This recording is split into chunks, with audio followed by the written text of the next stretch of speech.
Okay, today we're going to be talking about Made in the USA. Now, the reason why this is important, and we don't see it much today, but things were made in the US. The reason why we become so powerful is our economy was very strong because we made everything here. We had all the materials here. And we used our railroad system. Railroads were just coming up during this time and becoming very, very important. And so we're able to transport all these natural resources to places where there are going to be factories. So, for instance, we have the textile industry here. It's located in New England.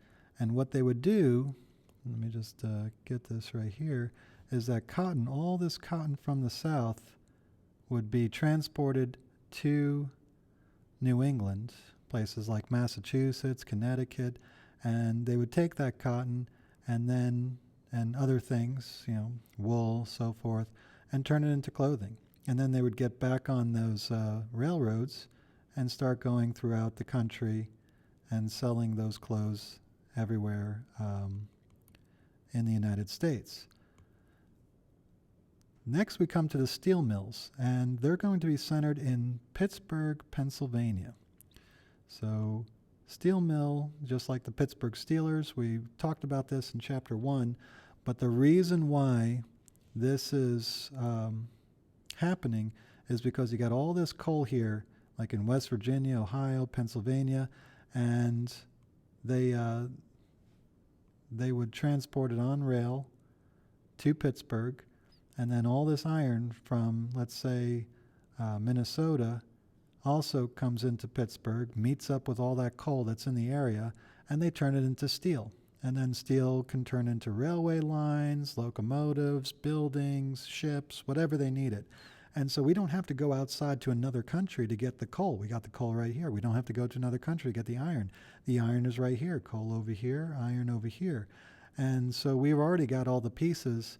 We just have to put it together ourselves. Then we have the meatpacking place. Meatpacking, you get a lot of cattle coming into Chicago from all over here.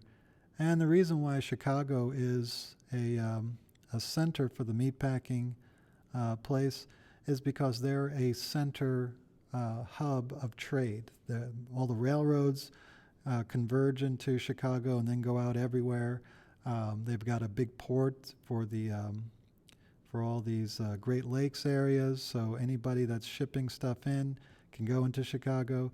And there's so many cattle farms in the area, Iowa, over here, Wisconsin, Missouri, even out here in the Great Plains, and they're coming in to Chicago to get processed. They take the cattle, they slaughter them, and then they make hamburgers and so forth.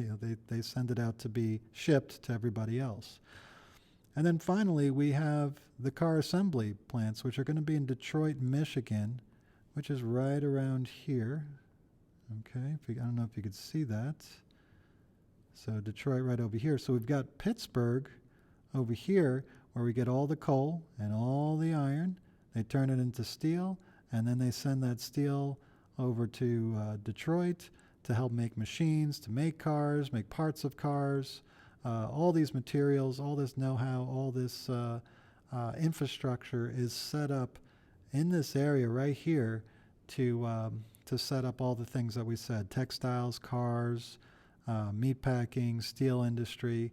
We are very self-sufficient in putting together these businesses. It's very easy. You don't have to negotiate with another country. You're not worried about having to go to war with maybe Michigan or Wisconsin or Minnesota. Who knows what those governments are going to do? But since we're all one country, we are able to cross state lines and trade with each other very freely, and it helps our industries grow.